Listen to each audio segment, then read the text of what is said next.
আসসালামু আলাইকুম। আমন্ত্রণ জানাচ্ছি জাগো টিভিতে।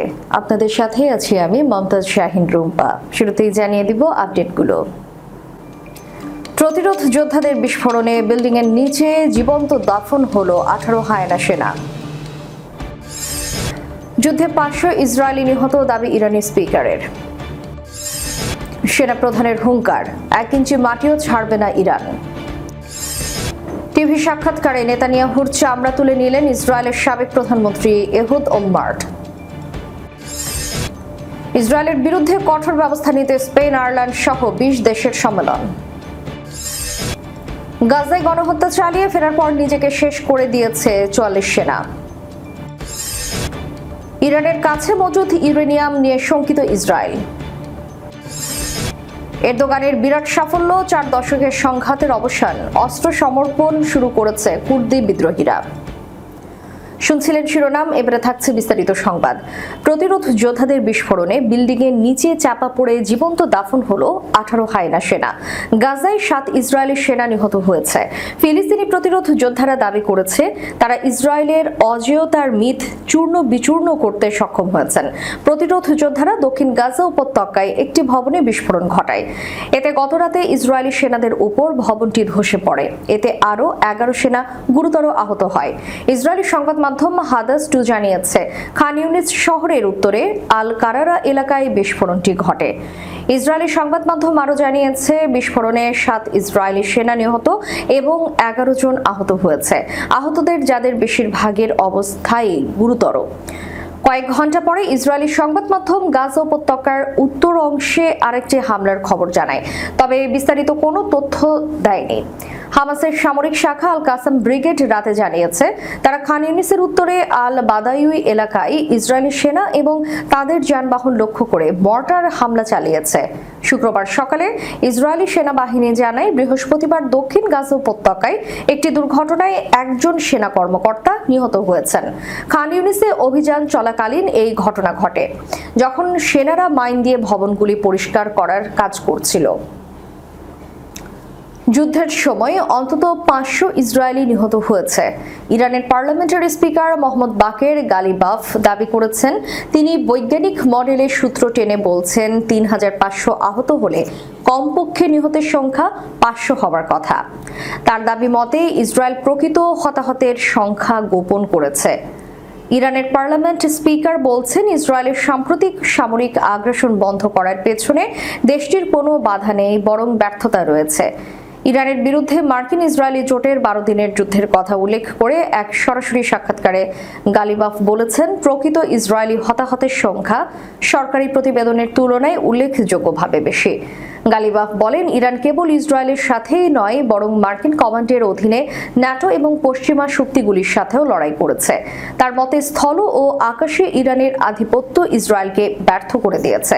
তার দাবি, আমরা ইসরায়েলের সামরিক ও প্রতিরক্ষা কেন্দ্রগুলিকে অক্ষম করে দিয়েছি। তিনি উল্লেখ করেছেন সংঘর্ষের শেষ দিনগুলিতে ইরানের ক্ষেপণাস্ত্র হামলা 90% বেশি নির্ভুল ছিল, যা ইসরায়েলের সামরিক ও বিমান প্রতিরক্ষা ব্যবস্থাকে কার্যকরভাবে অকার্যকর করে দিয়েছে। গালিবাফ দাবি করেছেন ইসরায়েল জুড়ে ইরানের লক্ষ্যবস্তুতে অবাধ প্রবেশাধিকার রয়েছে, যা ইসরায়েলকে যুদ্ধবিরতি চাইতে বাধ্য করছে। তিনি উল্লেখ করেছেন বুম বুম তেল আবিব গানটি ইরানের জনসাধারণের কূটনীতির প্রতীক হয়ে উঠেছে। ইরানের সেনাপ্রধান মেজর জেনারেল আমির হাতামি হুঙ্কার দিয়ে বলেছেন দেশটির সশস্ত্র বাহিনী কখনোই ইরানের 1 ইঞ্চি ভূখণ্ড ছেড়ে দেবে না। শুক্রবার হাতামি তেহরানের শহীদ লস্করি বিমান ঘাঁটি পরিদর্শন করেন।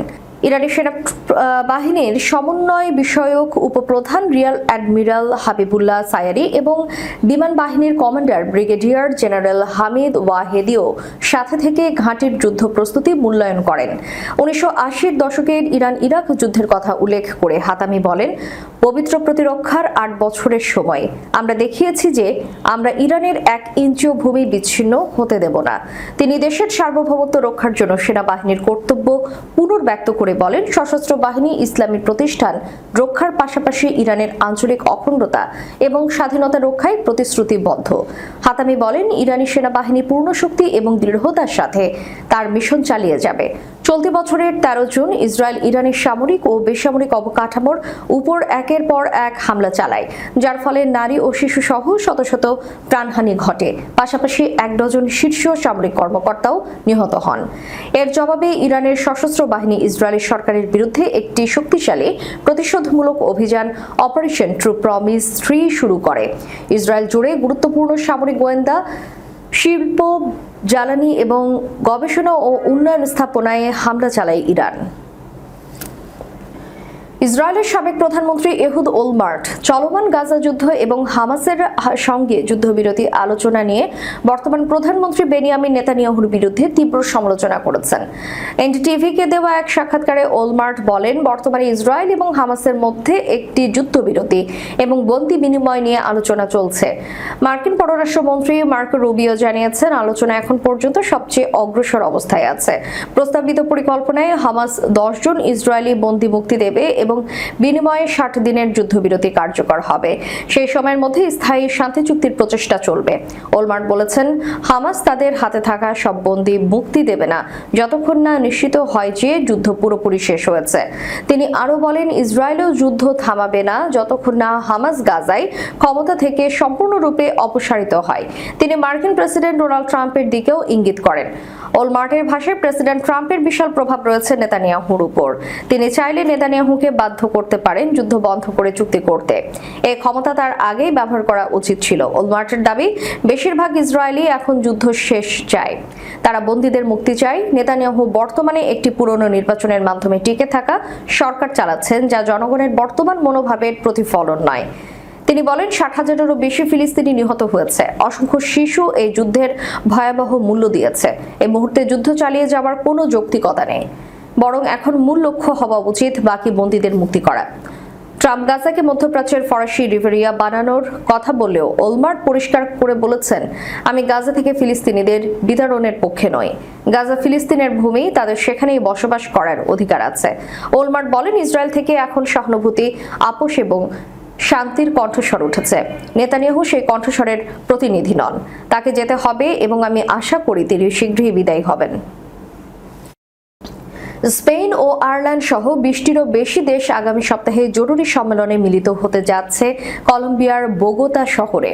সেখানে তারা ইসরায়েলের আন্তর্জাতিক আইন লঙ্ঘনের বিরুদ্ধে কঠোর ও বাস্তবমুখী পদক্ষেপ ঘোষণার পরিকল্পনা করেছে, এমনটাই জানাচ্ছে সংবাদ মাধ্যম মিডল ইস্ট আই।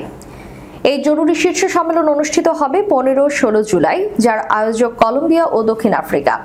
দুই দেশ যৌথভাবে দ্য হেগ গ্রুপের সভাপতি হিসেবে এই উদ্যোগ নিয়েছে, যার লক্ষ্য ইসরায়েল ও তার শক্তিশালী মিত্রদের মাধ্যমে তৈরি দায় মুক্তির পরিবেশ মোকাবেলা করা। দক্ষিণ আফ্রিকার আন্তর্জাতিক সম্পর্ক ও সহযোগিতা বিষয়ক মন্ত্রী রোনাল্ড লামোলা বলেছেন, আমরা একত্র হয়ে এমন আইনগত, কূটনৈতিক এবং অর্থনৈতিক ব্যবস্থা গ্রহণ করতে যাচ্ছি যা অবিলম্বে ফিলিস্তিনিদের উপর ইসরায়েলের ধ্বংসযজ্ঞ থামাতে পারে। কলম্বিয়ার বহুপাক্ষিক সম্পর্ক বিষয়ক উপমন্ত্রী মারিসিও জারমিলো জাসির বলেন, ফিলিস্তিনে চলমান গণহত্যা আমাদের পুরো বহুপাক্ষিক ব্যবস্থাকে হুমকির মুখে ফেলেছে। এই সম্মেলনের মাধ্যমে অংশগ্রহণকারী দেশগুলো ইসরায়েলের বিরুদ্ধে আন্তর্জাতিক আদালত, জাতিসংঘ ও বাণিজ্যিক স্তরে সমন্বিত প্রতিরোধ গড়ে তোলার চেষ্টা করছে।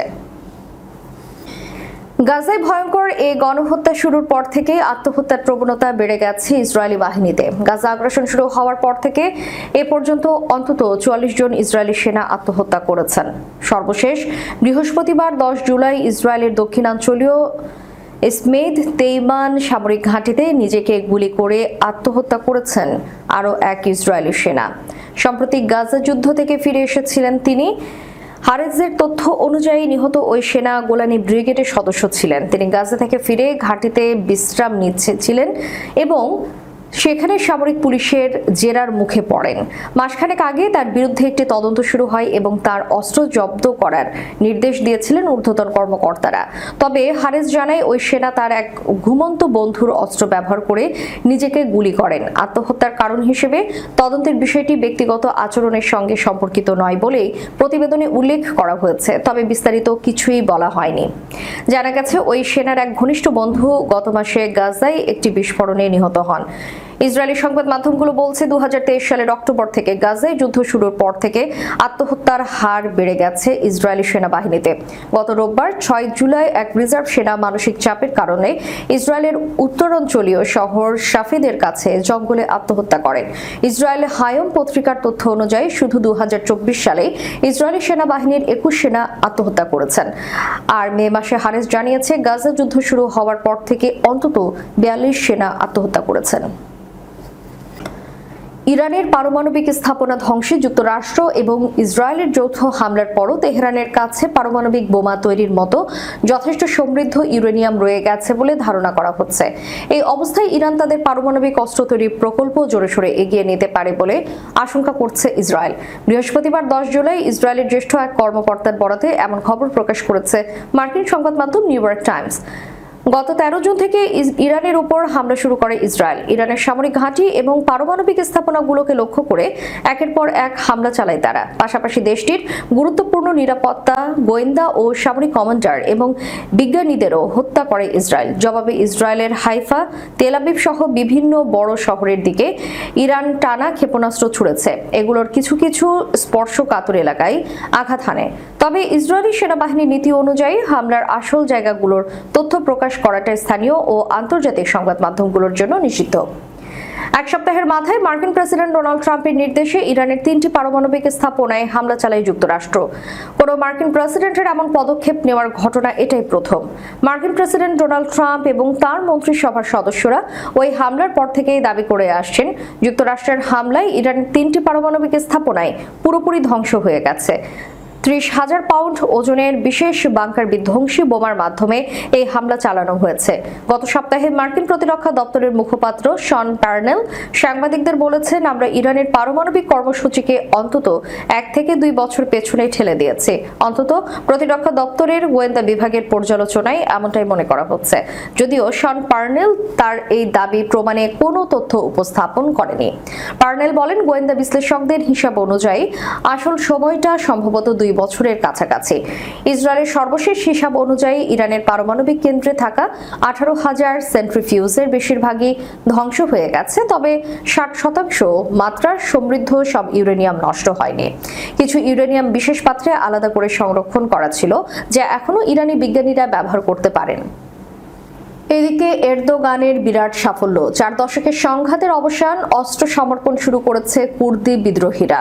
কুর্দি বিদ্রোহী সংগঠন কুর্দিস্তান ওয়ার্কার্স পার্টির সদস্যরা আনুষ্ঠানিকভাবে অস্ত্র সমর্পণ শুরু করেছেন। শুক্রবার ইরাকের কুর্দি অধ্যুষিত উত্তরাঞ্চলে এই অস্ত্র সমর্পণ শুরু হয়। এর মধ্য দিয়ে তুরস্কের বিরুদ্ধে পিকেকের প্রায় 4 দশকের সশস্ত্র সংগ্রামের ইতি ঘটতে যাচ্ছে। এই সংঘাতে 40,000-এর বেশি মানুষ নিহত হয়েছেন। পিকেকের অস্ত্র সমর্পণ উপলক্ষে সোলাইমানিয়ায় ছোট আকারের আনুষ্ঠানিকতার আয়োজন করা হয়। ইরাকি ও কুর্দি কর্মকর্তাদের পাশাপাশি এই সময় তুরস্কের কয়েকজন কর্মকর্তাও উপস্থিত ছিলেন। অনুষ্ঠান ঘিরে কঠোর নিরাপত্তার ব্যবস্থা করা হয়। চলতি গ্রীষ্ম জুড়ে নিরস্ত্রীকরণের এই প্রতীকী আনুষ্ঠানিকতা চলবে। গতকাল 20 থেকে 30 জন পিকেকে সদস্য তাদের অস্ত্র ধ্বংস করেন। কারো হাতে অস্ত্র সমর্পণ করার পরিবর্তে একটি নির্দিষ্ট বড় পাত্রে অস্ত্রগুলো রেখে পুড়িয়ে ফেলা হয়। ধ্বংস করা অস্ত্রের মধ্যে AK-47 মতো অস্ত্র ছিল। তুরস্কের প্রেসিডেন্ট রিসেপ তাইপ এরদোগান এই পদক্ষেপকে স্বাগত জানিয়েছেন। তিনি বলেন, এটি আমাদের দেশের পায়ে পড়ানো রক্তাক্ত শিকল সম্পূর্ণরূপে ছিঁড়ে ফেলা এবং ছুঁড়ে ফেলার মুহূর্ত। এই পদক্ষেপের ফলে পুরো অঞ্চল উপকৃত হবে বলেও মন্তব্য করেন তিনি। উল্লেখ্য, গত ফেব্রুয়ারিতে পিকেকের প্রতিষ্ঠাতা কারাবন্দী আব্দুল্লাহ ওজালান তার সংগঠনের সদস্যদের প্রতি অস্ত্র সমর্পণের আহ্বান জানান। সংগঠনটিকে বিলুপ্ত ঘোষণা এবং তুরস্কের সরকারের সঙ্গে তাদের দীর্ঘদিনের সংঘাতের ইতি টানারও আহ্বান জানিয়েছিলেন তিনি। 1999 সাল থেকে ইস্তাম্বুলের কাছে একটি দ্বীপ এলাকায় কারাগারে বন্দী আছেন পিকেকে নেতা আব্দুল্লাহ ওজালান। এই আহ্বান জানানোর আগে তুরস্কের কুর্দিপন্থী পিপলস ইকুয়ালিটি অ্যান্ড ডেমোক্রেসি পার্টির একটি প্রতিনিধি দল কারাগারের তার সঙ্গে সাক্ষাৎ করে। পিকেকে ও তুরস্কের সরকারের সঙ্গে মধ্যস্থতা করছে দলটি। এরপর গত মে মাসে সশস্ত্র সংগ্রাম থেকে সরে আসার ঘোষণা দেয় পিকেকে সমর্থিত বার্তা সংস্থা ফিরাতের গত জুনে ধারণা একটি ভিডিও চলতি সপ্তাহের শুরুতে সম্প্রচার করা হয়। এতে বলা হয়, গোষ্ঠীটির কারাবন্দী নেতা আব্দুল্লাহ ওজালান এই মুহূর্তকে সশস্ত্র সংঘাত থেকে গণতান্ত্রিক রাজনীতি এবং আইনের শাসনের পর্যায়ে একটি স্বেচ্ছা পদার্পণ হিসেবে অভিহিত করেছে। একই সঙ্গে এই পদক্ষেপকে তিনি একটি ঐতিহাসিক অর্জন বলেও মন্তব্য করেছেন। দর্শক, শেষ করার পূর্বে সংবাদ শিরোনামগুলো জানিয়ে দিব আরও একবার। প্রতিরোধ যোদ্ধাদের বিস্ফোরণে বিল্ডিংয়ের নিচে জীবন্ত দাফন হলো 18 হায়না সেনা। যুদ্ধে 500 ইসরায়েলি নিহত, দাবি ইরানি স্পিকারের। সেনা প্রধানের হুঙ্কার, 1 ইঞ্চি মাটিও ছাড়বে না ইরান। টিভি সাক্ষাৎকারে নেতানিয়াহুর চামড়া তুলে নিলেন ইসরায়েলের সাবেক প্রধানমন্ত্রী এহুদ ওলমার্ট। ইসরায়েলের বিরুদ্ধে কঠোর ব্যবস্থা নিতে স্পেন, আয়ারল্যান্ড সহ 20 দেশের সম্মেলন। গাজায় গণহত্যা চালিয়ে ফেরার পর নিজেকে শেষ করে দিয়েছে 44 সেনা। ইরানের কাছে মজুদ ইউরেনিয়াম নিয়ে শঙ্কিত ইসরায়েল। এরদোগানের বিরাট সাফল্য, 4 দশকের সংঘাতের অবসান, অস্ত্র সমর্পণ শুরু করেছে কুর্দি বিদ্রোহীরা। এতক্ষণ আমাদের সাথে থাকার জন্য ধন্যবাদ। আল্লাহ হাফেজ।